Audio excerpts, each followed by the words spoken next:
They're running down the country and cherry-picking useless quotes. The question was not for the artificially intelligent minister. It was for... We have absolute pandemonium in the House of Commons today. Welcome back to Moose and Loose. My name's David. Today we have Pierre Poilievre grilling Carney over and over and over, must be 15, 20 times, drilling down on him, saying that Canada has never had it so good. The cost of living is so good in Canada, completely blowing this up in his face. Carney does not know what to do. It gets to a point where Carney turtles and will not stand for his record, to the point where chants break out in the House of Commons for him to stand up and answer for how he is tanking our country. Let's jump into this. Honourable Leader of the Opposition. Mr. Speaker, Canadians should be able to fill their grocery carts without emptying their bank accounts. But yesterday, we learned that for the fourth month in a row, Canada had the highest food price inflation in the G7 under this Liberal Prime Minister. All the other G7 countries have the same tariffs and wars and other global factors as we do, but it is under this Prime Minister that Canadians are paying the most, the fastest. Yet he made a bizarre comment on March 25th where he said that affordability is the best it's been in over a decade. Families who are turning back items at the grocery checkout, young people who can't afford homes, know he's wrong. Will he admit that he was wrong? Mr. Speaker, the record is that every month that I've been Prime Minister, Canadian average wages have grown faster than the rate of inflation. Every month I've been Prime Minister, rents have fallen relative to wages. And you know what? There's more good news, Mr. Speaker, because on June 5th, over 12 million Canadians are going to receive the groceries and essentials benefit top-up. A boost today and a bridge to tomorrow. That's right. So if you're starving, you're going to get a one-time payment to ease the burden of starving in Canada. And they'll all clap for that. Mr. Speaker, he goofed. He stood on the floor of the House of Commons and claimed that it is now more affordable than at any time in a decade. The seniors who have to line up at food banks after those food bank lineups have doubled know he's wrong. The young people who are paying twice the rent that they would have paid a decade ago know he's wrong. The single mother who's paying 40% more for groceries and has to turn back items at the grocery checkout know he's wrong. Will he just stand up, admit he's human, that he made a mistake, that he goofed up, and that he got it wrong on affordability? Say you're sorry. Mr. Speaker, housing rental affordability continues to improve. Asking rents have declined for 18 consecutive months. Every single month that this government has been in office, Canadian average salaries have increased. And now the IMF says that Canada will be the second strongest economy in the G7 this year and next. We are growing Canada strong. Thank you very much. What they're not bringing up is how many Canadian jobs are lost. He's talking about wages increasing. Well, Canadians are losing their jobs and they're not getting jobs. So it doesn't matter if job wage is increasing slightly. All these numbers that the Liberals use to clap back in the House of Commons here, it's all smoke and mirrors. They talk about jobs. I mean, we've got an increase of 63,000 jobs, but it's part-time jobs. These are not full-time jobs that Canadians want. We've got full-time jobs fell by 9,000. This was in November. We've got this one here on Bloomberg saying PM Carney defends record as economy sheds 84,000 jobs in February. All these statistics they use, they always twist it and turn it to try to fit their narrative. The same way that Carney is trying to split the budget and capital spending and all that. These are more dirty tricks. Mr. Speaker, he said that affordability is the best it's been in over a decade. A decade ago, the average one-bedroom rent was $970. Today, it's $1,850. Double. Incomes have not doubled. The young people who can't afford that rent know that he's wrong. The seniors choosing between eating and heating know that he's wrong. The Canadians paying 70% more for beef know that he's wrong. Will he stop quoting international bankers and realize that Canadians have never paid more and admit he was wrong? The right honourable Prime Minister.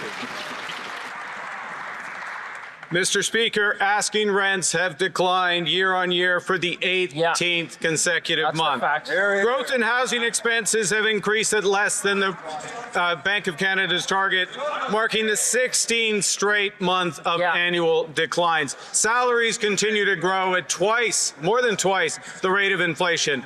Affordability is improving, but this government is just getting started, and we won't stop.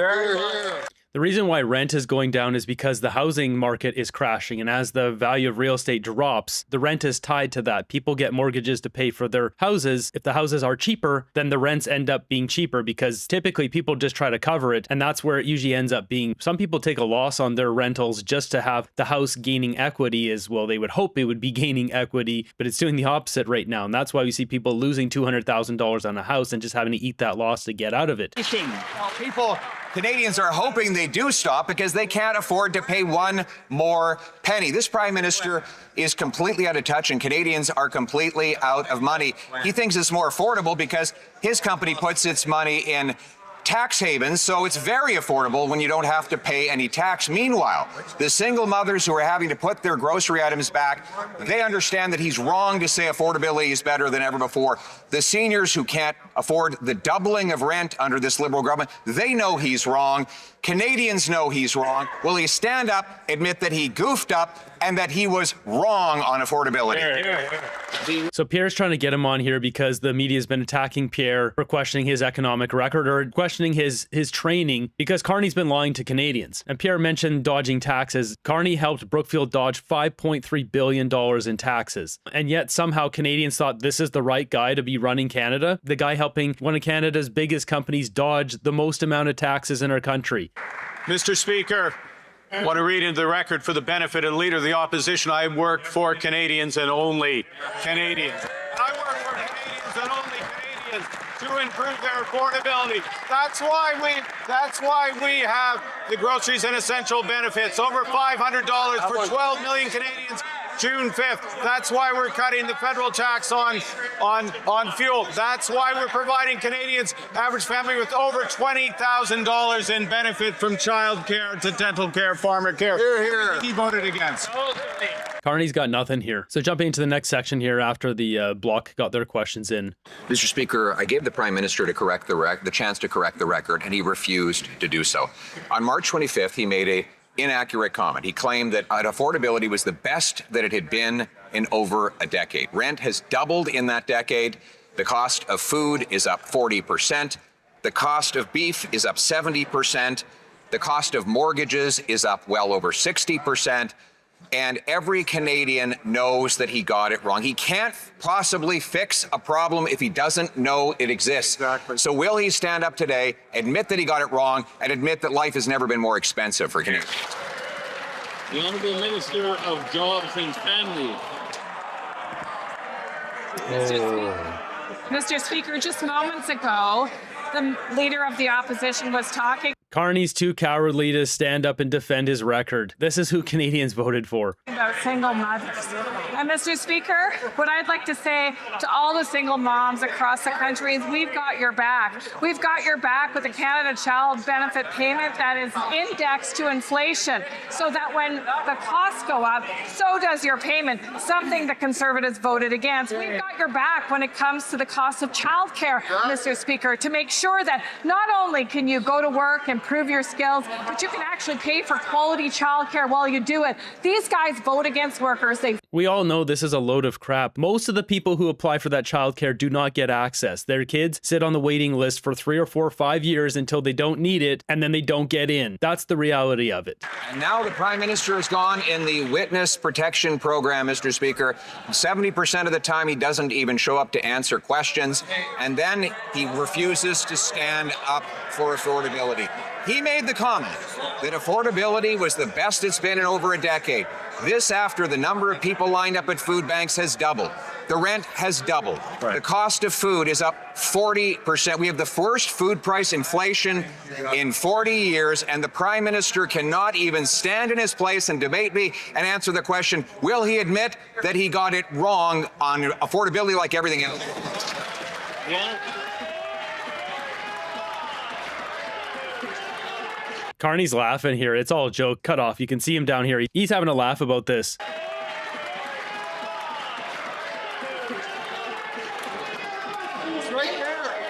Colleagues, order. You can see him chuckling about it. He doesn't care. This is all just a game to him to make money. Order.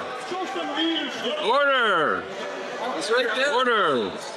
The Honourable Minister of... Okay, let's calm down. The Honourable Minister of Jobs and Families. Well, Mr. Speaker, it's clear we hit a nerve today, didn't we? Because they know the truth, Mr. Speaker. Whether we're talking about investment in skilled trades workers, supporting workers when they are laid off due to tariffs or other issues. This is so pathetic. They keep putting Patty up here. Carney's in the House of Commons, can't even answer the questions. You know, I'll give a tiny bit of credit. I never thought I'd say this. I'm giving a little bit of credit to Justin Trudeau because on Wednesdays, he would answer every single question in the House of Commons from whoever it came from. Sorry, I need to correct myself. He would respond to every single question, just ham it up and lie. But I mean, at least he would stand there and say something to every single person asked him a question. Carney is too much of a coward to even try to defend his own record in Parliament. Mr. Speaker, he goofed up. He goofed up. He stood up and claimed that Canadians have never had it so good, claiming that affordability is the best that it's been in over a decade, during which time housing costs have doubled, food bank lineups have doubled, Canadians cannot afford to eat. So why won't he have the courage to stand up, admit that he goofed up, and apologize to Canadians for the price he's making them pay? This is the right thing to target here. This strategy is rock solid. Carney made that statement saying that Canadians have never had it so good. Complete bullcrap. This is the right strategy.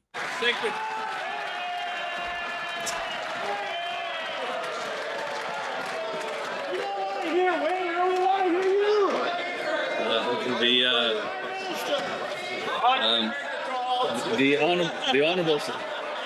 No, wait. The Honourable Secretary of State for Financial Institutions. Good answer, Wade. Mr. Speaker, that past Conservative leader, that current Conservative leader have 45 years experience between the two of them, have produced nothing. On this side of the House, our Prime Minister has been elected 1 year. Strongest projected economy in the G7. Second fastest growing economy in the G7. Let me guess, because Carney's such a rock star like Conor McGregor. On this side of the House, we're serious about the economy. On that side, it's bluster and rhetoric. Thank you, Mr. Speaker. Mr. Speaker, what a sad sight it is when the Prime Minister cannot even stand and defend his own comments, and he claimed that life is more affordable than it's been in over a decade. He's been wrong on every major economic issue of our time. He was wrong to support the carbon tax, wrong to say that we should leave 50% of our oil and gas in the ground, wrong to oppose the pipeline to the Pacific, wrong about money printing, and now he's wrong to claim that Canadians are living a more affordable life than in a decade. Will he have the courage and stand up, admit he goofed up, and apologize to Canadians for telling them they never had it so good?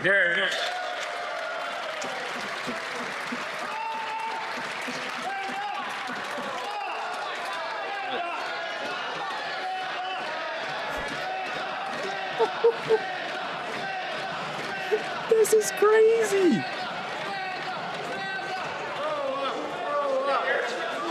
Let's save some for Wednesday. The Secretary of State for Sport. Speaker, you know, the Leader Opposition wants Canadians to judge people by what they say in the House of Commons. You know, I kind of agree. He thought Brexit was a good idea. He said that marriage should be exclusively a bond between a man and a woman at the exclusion of all others. He also said that Canadians should opt out of inflation by buying crypto, Mr. Speaker. We have real solutions for Canadians, Mr. Speaker. We have a tax cut for 22 million Canadians. Is this guy for real? Has he seen the value of crypto? Or is he just brain dead? Paul, you've made those statements about crypto and being a good bet against inflation, whatever, back in like around here, March 2022. And since then, where has it gone? $45,000. It went all the way up to 170,000, and even after this dip now, it's still at what, 90, 100, 104? More than double. If you bought it when Poilievre said that was a good bet against inflation and you held it through all the way through the top and all the way back down, you'd still have double your money. Do these guys even fact check their own garbage before they spew this out in the House of Commons? Mr. Speaker, just last week he was telling us that he wanted to lecture us all like students. Now he won't even get out of his chair and answer for his own words. He was the one who said that affordability is better than it's been in a decade, during which time the number of people lined up at food banks, working people, hard-working people, has doubled. The rent has doubled. Beef prices up 70%. And this Prime Minister has the audacity to look mothers who have to turn back items at the checkout of the grocery aisle and say they've never had it so good. Will the Prime Minister have a courage to look that woman in the eye?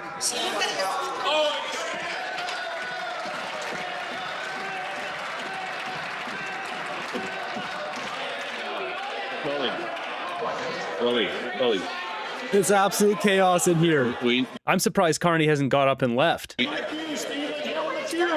we know there's no chanting in the House. That's unparliamentary. The Honourable Minister for Artificial... Yeah, but lying is perfectly fine. Okay. Mr. Speaker, it's a little early for cherry-picking season, but he's cherry-picking quotes, cherry-picking negative statistics to run down our country. As the Prime Minister said, Mr. Speaker, wages have grown twice as fast as the rate of inflation. We just took 10 cents off the price of a litre of gas, 28 cents since we took government. We've just given families up to $1,900 this year for the groceries and food essentials benefit. We are fighting for Canadians. They're running down the country and cherry-picking useless quotes. Wow, I don't think a single mother or, well, anyone, a father of three, a happily married family, single people would take these comments too kindly. It's all cherry picking. It's all in your head that food is so expensive. We can see it at the grocery store. The prices have doubled on everything. I've been tracking the price of green peas from the beginning of this channel. Before the World event, it was $1 for a bag of frozen green peas, and today it's well over $3.50. Mr. Speaker, the question was not for the artificially intelligent minister. It was for...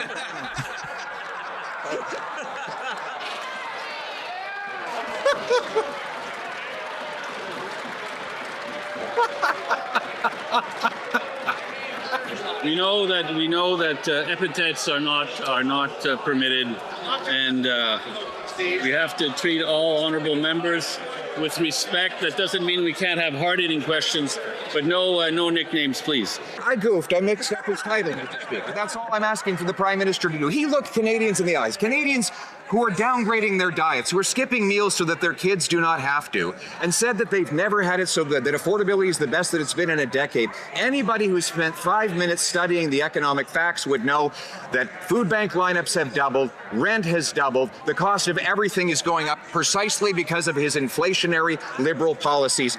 Will he have the courage to stand up, own up, and admit that he goofed up? He is often mining for clips, as we know. Today, more often than usual. I wonder why. He might be nervous about something, Mr. Speaker.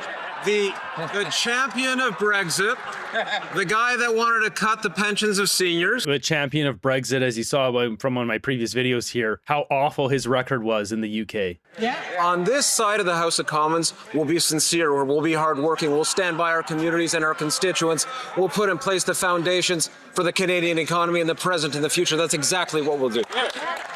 Mr. Speaker, the Prime Minister owes Canadians an explanation. They're living with the worst in housing costs, the worst food costs in Canadian history.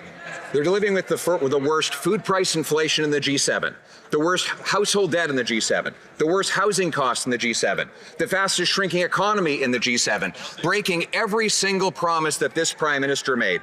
Why won't he have the courage to stand up and answer the question, admit that he was wrong about affordability, and admit he'll reverse course so Canadians can afford to eat? Mr. Speaker, the Leader of the Opposition owes Canadians an explanation because when he goofed up and he lost his seat, Canadians spent $2.3 million of taxpayer money, Mr. Speaker.